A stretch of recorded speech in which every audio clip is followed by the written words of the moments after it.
اٹھا کے پنجوں کے بل چل رہے۔ حضرت ابوبکر صدیق نے جب یہ دیکھا تو دل میں خیال آیا کہ حضور علیہ السلام کے نرم گداز قدم مبارک ہیں، اور حضور علیہ السلام نے دشمن کی وجہ سے اپنی نالین بھی نہیں پہنی ہوئی ہے، کہیں ایسا نہ ہو پتھریلی زمین آپ کے نرم گداز قدموں کو نقصان پہنچا۔ چنانچہ آپ نے حضور علیہ السلام کو اپنے کاندھے پر بٹھا لیا۔ علماء فرماتے ہیں کہ حضرت ابوبکر صدیق رضی اللہ تعالیٰ عنہ ہجرت کی رات حضور علیہ السلام کی سواری بنے ہوئے ہیں اور حضور علیہ السلام سوار ہیں۔ اس وقت آپ کی کیا کیفیت اور مقام و مرتبہ ہے، سنو بھائی ذرا غور سے، قرآن پڑھ کر دیکھو۔ اللہ فرماتا ہے، اللہ تعالیٰ ارشاد فرماتا ہے وَالْعَادِيَاتِ ضَبْحًا، اللہ فرماتا ہے قسم ہے ان گھوڑوں کی جو ہانپتے ہوئے زور سے سانس لیتے ہوئے دوڑتے ہیں۔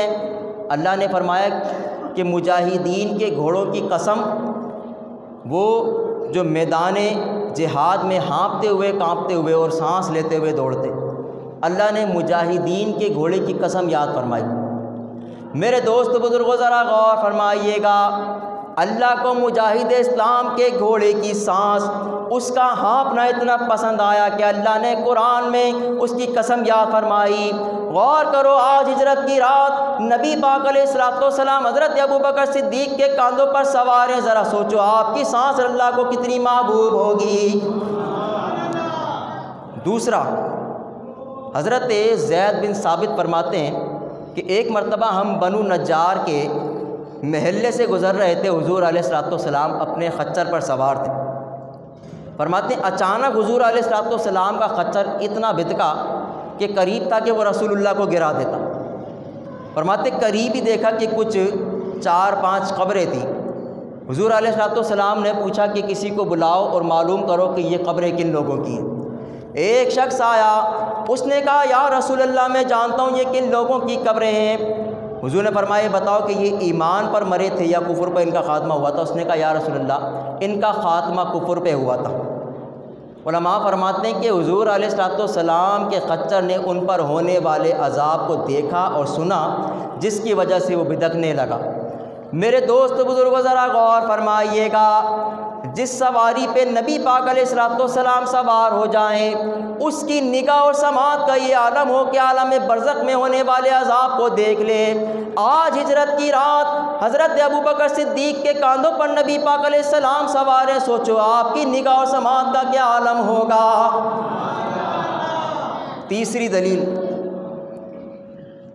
حضرت حلیمہ سعدیہ رضی اللہ تعالیٰ عنہ آپ مکہ تشریف لائیں اس خیال سے کہ مکہ سے ایک بچہ گود لیں گے، اس کی پرورش کریں گے تو اس کا باپ ہمیں کچھ اجرت عنایت کر دے گا۔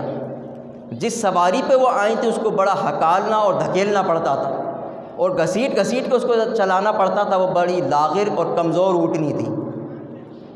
تو بڑی مشکل سے آپ مکہ پہنچیں، تو جب مکہ پہنچی تو تمام دائیوں نے اچھے صحت مند بچوں کو لے لیا، اور ادھر حضور علیہ السلام حضرت حلیمہ سعدیہ کے مقدر میں لکھ دیے گئے۔ تو حضرت حلیمہ سعدیہ نے ازرو حیا کہ ہم خالی ہاتھ نہ جائیں، آپ نے حضور علیہ السلام کو گود لے لیا، اور اب شوہر کے ساتھ اونٹنی پر سوار ہوئیں تو وہ اونٹنی تیز تیز دوڑنے لگی۔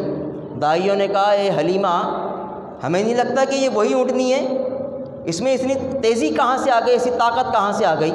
تو حضرت حلیمہ سعدیہ نے فرمایا کہ لوگوں تمہاری نگاہ، اے بنو سعد کی دائیں، تمہاری نگاہ میری سواری پہ، میرا تو سواری بدلا ہوا ہے۔ تو کسی شاعر نے کیا خوب کہا، وہ کہتا ہے درود شریف پڑھو، اللہم صلی علی سیدنا مولانا محمد وعلی، جن کی خاطر یہ سب کچھ بنایا، جن کو گھر اپنے حق نے بلایا، اے حلیمہ تیرا یہ مقدر، وہ تیرے گھر میں آئے ہوئے ہیں، اے حلیمہ تیرا یہ مقدر، وہ تیرے گھر میں آئے ہوئے ہیں۔ تو حضور علیہ السلام کی برکتیں حضرت حلیمہ سعدیہ کو حاصل ہوئی۔ علماء فرماتے ہیں ہمارے نبی پاک علیہ الصلوۃ والسلام کا یہ اعزاز و کمال ہے، جس سواری پہ رسول اللہ سوار ہو جائے اس میں ایسی طاقت آ جائے کہ وہ دوڑنے لگے۔ آج ہجرت کی رات حضرت ابوبکر صدیق نبی پاک علیہ السلام کی سواری بنے ہوئے ہیں، ذرا سوچو آپ کی طاقت کا کیا عالم ہوگا، آپ میں کتنی طاقت آ گئی ہوگی۔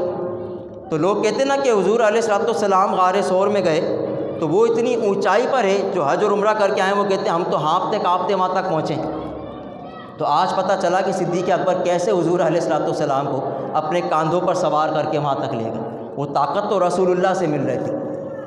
اور سنو بھائی، علماء فرماتے ہیں کہ جب حضرت موسیٰ علیہ السلام نے بحر قلزم اللہ کی مدد و نصرت سے پار کیا اور اپنی قوم کو وہاں سے لے گئے، تو اس قوم میں ایک بدبخت تھا جس کا نام تھا سامری، قرآن نے اس کا ذکر بھی کیا۔ یہ جھوٹا شخص تھا، اس نے اپنی جان بچانے کے لیے مسلمانوں کا لبادہ اوڑھا اور بنی اسرائیل کے ساتھ موسیٰ علیہ السلام کی مائیت میں چلا گیا تاکہ اللہ کے عذاب سے بچ سکے۔ اب اس نے دیکھا کہ حضرت موسیٰ علیہ السلام کے ساتھ ساتھ جبریل امین وہ اپنی ایک گھوڑی پر سوار ہے، اور جہاں جبریل امین کی گھوڑی کے قدم لگتے ہیں وہاں گھاس اگ جاتی ہے۔ تو جب حضرت موسیٰ علیہ السلام 40 راتوں کے لیے توریت لینے اللہ کی بارگاہ میں گئے، اس بدبخت نے کیا کیا کہ ایک بچھڑا بنایا اور وہ مٹی اس نے جمع کر رکھی تھی وہ اس بچھڑے کے اندر بھر دی، تو اس کا نتیجہ یہ نکلا کہ اس بچھڑے میں سے آواز آنے لگی، اس میں جان پڑ گئی۔ علماء فرماتے ہیں حضرت جبریل امین جس سواری پہ سوار ہو جائیں اس میں ایسی برکت پیدا ہو جائے کہ وہ جس جگہ قدم رکھ دے وہاں ہری گھاس پیدا ہو جائے۔ اور علماء فرماتے ہیں کہ جبریل امین ہمارے نبی کے غلام ہیں۔ تو کیا فرماتے ہیں، شاعر کہتا ہے محمد کا اعلیٰ مقام اللہ اللہ، محمد کا اعلیٰ مقام اللہ اللہ، ہے جبریل ان کا غلام اللہ اللہ۔ علماء فرماتے ہیں جس سواری پہ نبی پاک علیہ الصلوۃ والسلام کا غلام سوار ہو جائے اس کی ایسی برکت ہو جائے کہ اس کے قدم کی وجہ سے سبزہ پیدا ہو جائے۔ آج ہجرت کی رات حضرت ابوبکر صدیق کے کاندھوں پر نبی پاک علیہ السلام سوار ہے، سوچو آپ کے قدموں کی کیسی برکت ہو گئی ہوگی، کیوں نہیں برکت ہوئی ہوگی، خود حضور سوار ہیں حضور ان کے کاندھوں پر۔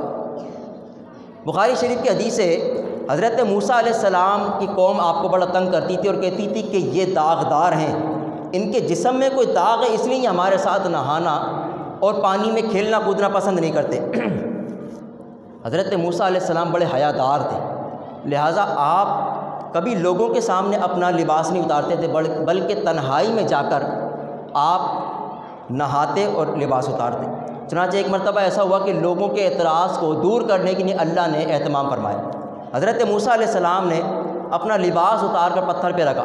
علماء فرماتے ہیں کہ یہ واقعہ نہیں سنانا چاہیے، وجہ یہ کہ اس میں حضرت موسیٰ علیہ السلام کے برہنہ ہونے کا ذکر ہے۔ تو میں نے بڑا غور کیا تو مجھے یہ بات سمجھ میں آئی کہ علماء کی بات تو اپنی جگہ درست ہے، لیکن اللہ تعالیٰ سوچنے کا موقع دے دیتا ہے، اس کی توفیق ہے۔ تو میں نے یہ بات سوچی کہ ہمارا شریعت میں حکم شرع یہ ہے کہ پانی میں کبھی نہر میں، ندی میں، دریا میں، سمندر وغیرہ میں کبھی برہنہ نہیں نہانا چاہیے، یہ حکم شرع ہے، بلکہ جب بھی نہاؤ تو تہبند وغیرہ پہن کے نہاؤ۔ تو حضرت موسیٰ علیہ السلام تو اللہ کے نبی تو ان کو یہ مسئلہ نہیں پتہ ہوگا، تو میں یہ سمجھتا ہوں کہ حضرت موسیٰ علیہ السلام نے اپنا تہبند نہیں اتارا تھا، بلکہ اپنا جبہ مبارک یا کرتا جو پہنا ہوگا وہ اتارا ہوگا۔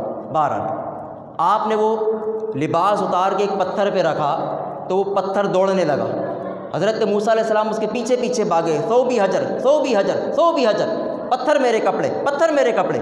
وہ پتھر دوڑتا ہوا گیا اور اس مجمع میں جا کے رک گیا جو لوگ آپ پر اعتراض کرتے تھے کہ آپ کا جسم داغدار ہے۔ آپ نے جلدی سے اپنا لباس اتارا تو وہ لباس اٹھایا، وہ لوگ دیکھ کر شش در رہ گئے کہ حضرت موسیٰ علیہ السلام بے حد خوبصورت تھے۔ اب ان کو یہ سمجھ میں آیا کہ حضرت موسیٰ علیہ السلام داغدار نہیں ہیں، اور آپ کے ہاتھ میں چھڑی تھی، آپ نے اس سے پتھر کو مارنا شروع کیا۔ علماء فرماتے ہیں کہ نبی کے لباس کی یہ برکت ہے، جس پتھر پہ پڑ جائے اس میں جان پڑ جائے وہ دوڑنے لگے۔ غور کرو، آج ہجرت کی رات نبی پاک علیہ الصلوۃ والسلام حضرت ابوبکر صدیق کے کاندھوں پر سوار ہیں، ذرا سوچو آپ میں کتنی طاقت آ گئی ہوگی، صدیق اکبر میں کتنی طاقت آئی ہوگی۔ ہم سوچتے ہیں پتہ نہیں کیسے کاندھے پہ اٹھا کر اتنی اونچائی پہ چلے گئے، تو یہ ساری برکتیں رسول اللہ کی تھیں جو حضرت ابو بکر صدیق رضی اللہ تعالیٰ عنہ کو حاصل ہو رہی تھیں۔ ایک دلیل اور سنو، جب مکہ فتح ہوا تو حضرت علی المرتضیٰ نے فرمایا، عرض کی یا رسول اللہ آپ میرے کاندھوں پر سوار ہو جائیں اور اس بڑے بت کو گرا دیں۔ نبی پاک علیہ الصلوۃ والسلام نے فرمایا، اے علی تو نبوت کا بار نہیں اٹھا سکتا، لو میرے کاندھے حاضر ہیں